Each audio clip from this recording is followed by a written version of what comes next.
Всем привет! Вы на канале «Шить для себя это удобно». Сегодня я сшила для себя сумку-пуховик. Идея рождения этой сумки у меня произошла, когда я смотрела модные коллекции в Инстаграме. И там эта сумка ценою больше $100, на минуточку, меня покорила. Она была в другом цвете, но цвета, которые предлагались, не очень подходили к моему гардеробу. Я решила сшить серую. Это сумка-пуховик. У нее размеры такие: 40 на 38 и здесь 8 сантиметров. Длинные ручки длиною 40 сантиметров, то есть 80 в сложении. Конечно, она на подкладке с карманами и застегивается на кнопочке. Вот такая сумка. Эта сумка плетеная. У меня на канале уже есть много всяких вариаций плетеных сумок. Это одна из них.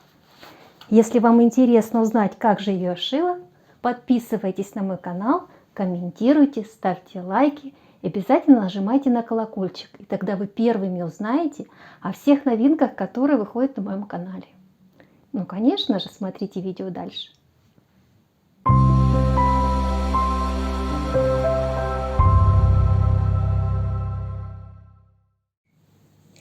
Приступаем к раскрою сумки, но перед этим поговорим о конструкции, чтобы было понятно.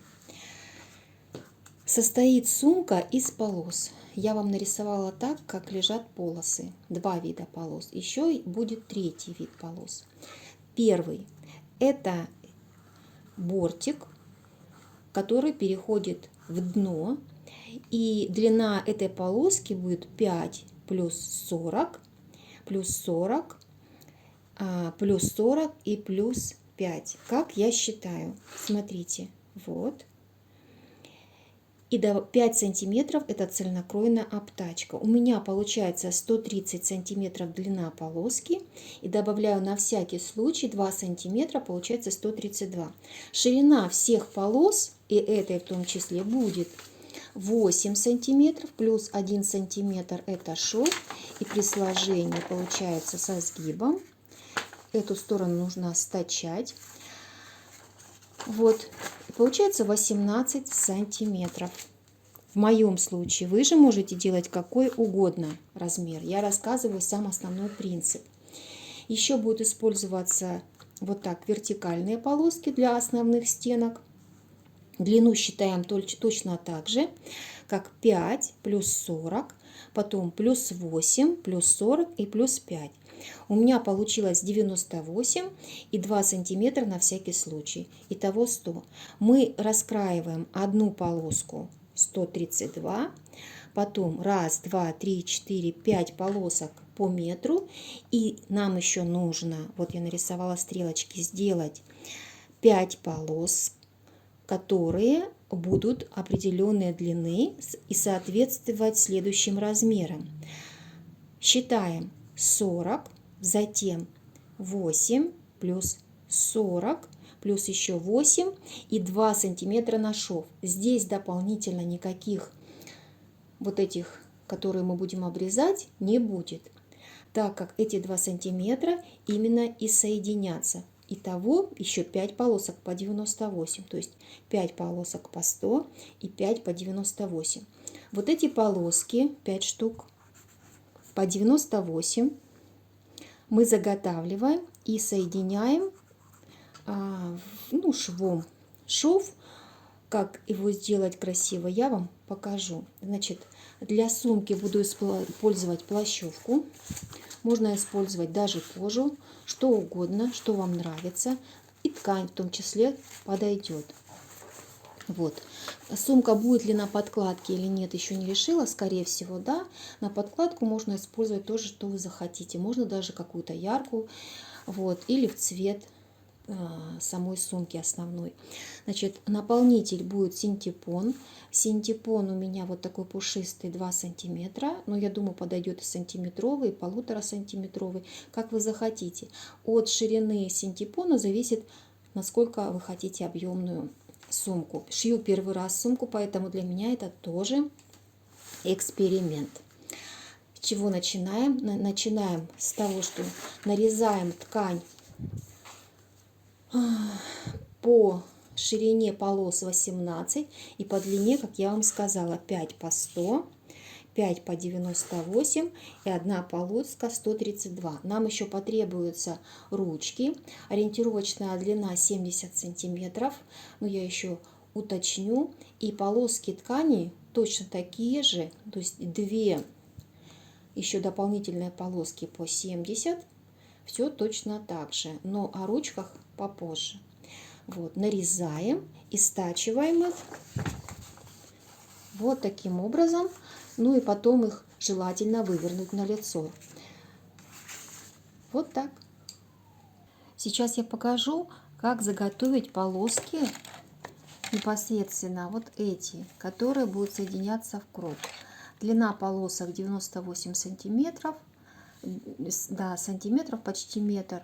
Что мы делаем сначала? Ну, нарезали, это естественно. Затем соединяем их по одной стороне. Складываем лицо внутри. Отступаем сантиметров 5 с одной стороны. И когда заканчиваем, точно так же оставляем 5 сантиметров с другой стороны. И потом спокойно выворачиваем. Они выворачиваются, просто требуется времени. Вот так аккуратно выворачиваем все на лицо. Вот что получилось. Размещаем шов по центру, вот так. И мы должны получить кольцо.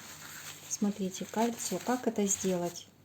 Нужно соединить по вот этим краям.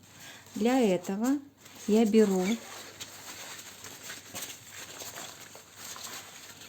и несшитые края лицо с лицом укладываю и скрепляю иголкой сначала с одной стороны. И вот для этого мы оставляли необходимую длину. Вот. И начинаем стачивать сантиметровым швом, потому что мы по сантиметру оставляли. Это важно, потому что здесь должно быть все четко. Ровно 96 сантиметров. 96 плюс 2 мы оставляли на шов. И соединяем аккуратно с помощью, я магнитик подкладываю, чтобы шов был ровно сантиметр. И все полоски тоже соединяю с помощью магнита. Аккуратно, чтобы не доделать защипов. Поправляем снизу.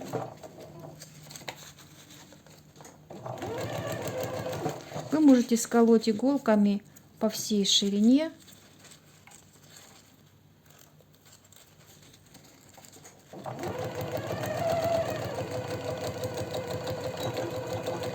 Ставим закрепки. Вот что получается. И отверстие. И теперь через это отверстие иголку вытаскиваем. Через это отверстие берем синтепон. Я вот тот широкий 2,5 сантиметра разделила пополам, то есть разорвала его пополам и оставила по сантиметру. Мне кажется, так будет лучше. Беру обычную булавку и по кругу засовываю туда синтепон. Можно и без булавки, вот так обычным способом. Аккуратно вокруг по кольцу завожу синтепон. И у меня получается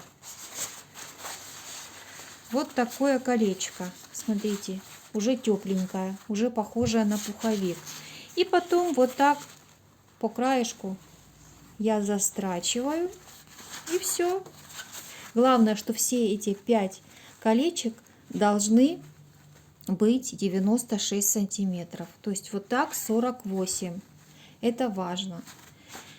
Все, я заготавливаю так кольца, а все остальные детали там просто просовывается синтепон и все, без всякого кольца, просто ровненькие, но по размерам, которые я вам даю.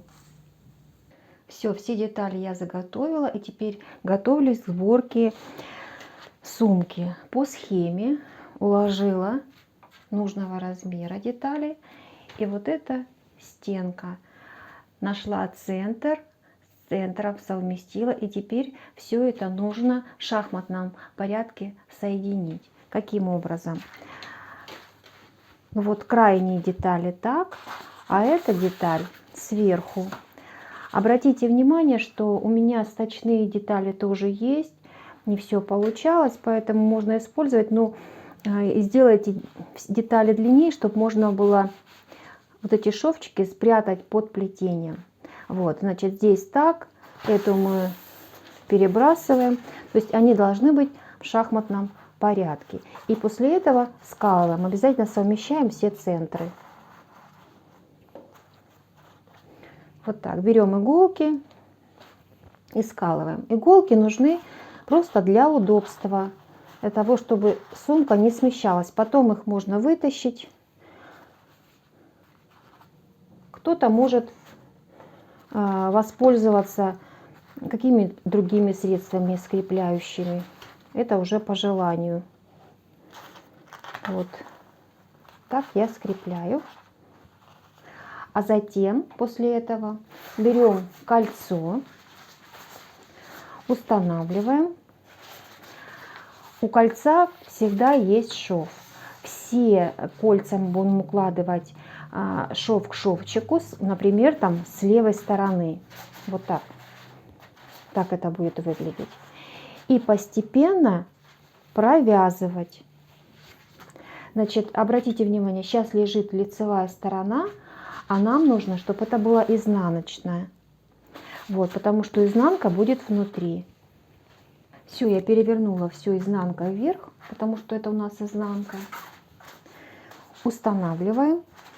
Можем первых два кольца для удобства тоже соединить иголкой на небольшом, вот здесь на этом уровне. Сначала, для того, чтобы они не смещались относительно шва. Только для этого.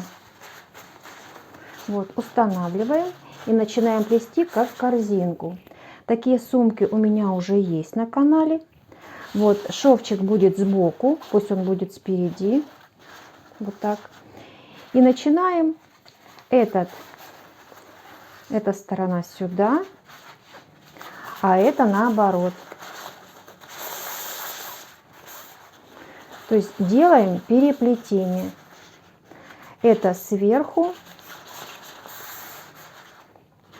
а это снизу.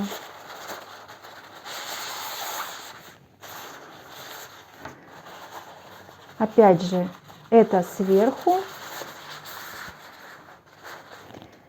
Вот что получается. И аналогичным способом делаем с этой стороны. Точно так же. Все то же самое. Я сейчас аккуратно для удобства все скалю иголочками, чтобы оно не распадалось и мне было удобно плести. И то же самое сделаю с другой стороны. А потом вот эта стеночка пойдет. И так каждое кольцо провязываем. Одну сторону закрепила вот с изнанки. Посмотрите, видите? И теперь делаю и провязываю другую сторону. То есть через один точно так же сюда. Этот снизу. И точно так же, перевернув потом на изнанку, закрепляю получившиеся квадратики. Иголки нужны для удобства. Вот. Теперь аккуратно перекидываю на эту сторону. Вот так.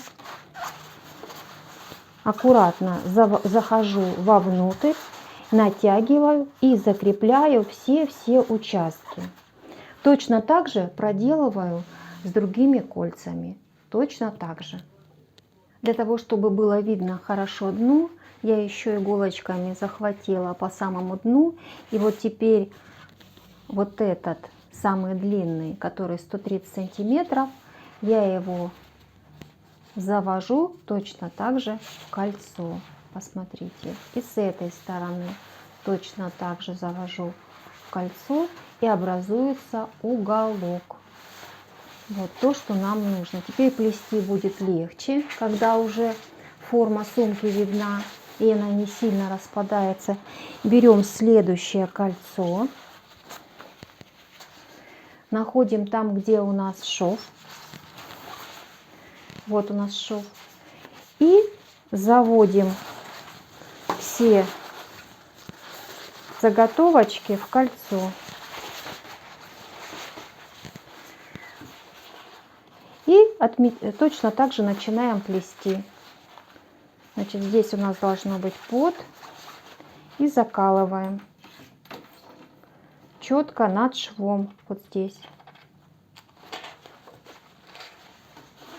Теперь здесь вытаскиваем. Здесь тоже вытаскиваем. Ткань скользкая, плести не очень удобно, но это возможно. На камеру это делать сложнее, поверьте. Вот. И вот таким способом я продолжаю 5 рядочков, как с одной, так и с другой стороны. После чего вы можете даже с изнанки прихватить, чтобы не видно было с лица, прихватить ткани относительно друг друга. Это, пожалуйста, чтобы не смещалось. Можно оставить так. Так как сумка будет на подкладке, к подкладке мы вернемся, она вырезается по тем же самым линиям и контурам. Вот, она будет внутри, поэтому ничего через эту сумку не высыпется. Я продолжаю. Все, закончила я плетение самой последней крайней части, заколола, и теперь нужно по всему периметру вот так заметать. Все остальное излишки обрезать, оставить только 5 сантиметров. Не забывайте заметать весь край, соединить все слоя. И иголочки уже тогда можно убрать. Теперь по размеру получившейся сумки вы вырезаете подкладку. Как это делать, я много раз рассказывала. Замеряете ширину, высоту, донышко. Вот, и нужно будет сшить вот такой прямоугольничек с зашитыми уголками, как я вам всегда показываю, как шьет подкладка. Ну, остановлюсь поподробнее, наверное, и на этом. Вверх заметала, и вот эти участки оставила ровно 5 сантиметров. Теперь для того, чтобы они были не раскрыты, снизу я подкладываю такую же ткань и настрачиваю вдоль заметки и по краю. Это нужно для того, чтобы обтачка наша не раскрывалась, так как это цельнослойная обтачка. И нужно еще заготовить ручки по такому же способу, как и заготовки. Ручки я на всякий случай сделала 80 сантиметров, вот, потому что они будут входить в обтачку, они будут из-под ручки выходить. Вот такая задумка. На данном этапе заготовила ручки, вот точно так же. И теперь нужно что сделать? Ну, здесь застрочить, чтобы удобно было. Теперь согнуть их пополам. Я отметила сантиметров 15 от края. Вот. И по краю дать строчку, застрачивая участок посередине. После этого укладываем ручки изнанкой вниз на вот эти места. Притачиваем к нижней части обтачки. И вот здесь строчку закрепления тоже притачиваем с одной и с другой стороны аналогично. И после этого уже готовим подкладку для притачивания по верху сумки. Итак, ручки пришили. Так это выглядит. И теперь нужно заготовить подкладку. Я беру кусок, ну, по цвету подходящей ткани. У меня, как всегда, остатки. Сейчас уберу сумку. И скажу свои размеры. У меня получается размер по ширине 44, это высота 44, а по ширине 50. Вот. И теперь нужно соединить по краям. По центру оставить место для выворачивания. Вот. И сделать карманы, как вы захотите. Я сделала вот такой карман. Просто обычный. Размер его 19 на 33. Ну, как всегда, делала, как мне нравится. Насколько хватает ткани. Все, теперь мы делаем обычным способом. Соединяем. Здесь оставляем отверстие. И на уголок разворачиваем. 4 сантиметра от центра в одну и в другую сторону застрачиваем. Подкладку заготовили. Вот так она выглядит. И теперь ее нужно вывернуть наизнанку. Я еще, кстати, закрепила уголочки и растрочила швы. Ну, так будет удобнее, чтобы не отутюживать. И теперь нужно в подкладку засунуть сумку. Вот так. Совместить все контрольные точки. Боковой с боковым. И дать строчку по всему кругу. Вот так. И затем вывернуть через отверстие. Подкладку притачала, и прежде чем выворачивать, нужно вот эту обтачку завернуть и либо клеевой паутинкой, либо вручную через край приметать ее к нижней части сумки.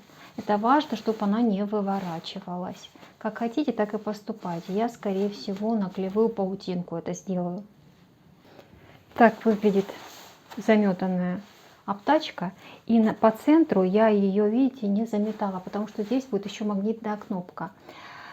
Сейчас мы сумку выворачиваем на лицо. Нужно делать осторожно, чтобы все эти полосочки наши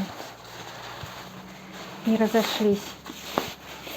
И я для надежности в некоторых местах их слегка подзакрепила. Вот что получается. Так выглядит подкладка. Пока мы ее не зашиваем, потому что нам нужно пришить кнопочки. Значит, не пришить, а вставить. Вот на этом месте по центру, ближе к самой подкладке, вставляется магнитная кнопочка. Просто отверстие. Вот так вставляется. И точно так же делается с другой стороны. Через подкладку, через отверстие легко будет ее установить. Вот, я заканчиваю работу. Останется зашить только вот это отверстие на подкладке. Сумка будет готова. Так выглядит сумка наизнанку. Кнопочки пришила, вернее пробила. Дозакрепила обтачку. Отутюжила. Так, с другой стороны. И теперь нужно вывернуть на лицо. Делать это нужно осторожно. А, еще закрепила подкладку, чтобы она не выворачивалась. Закрепила по бокам. В уголочках, по бокам. Вот. Теперь нужно обязательно, как подушечку, ее расправить со всех сторон.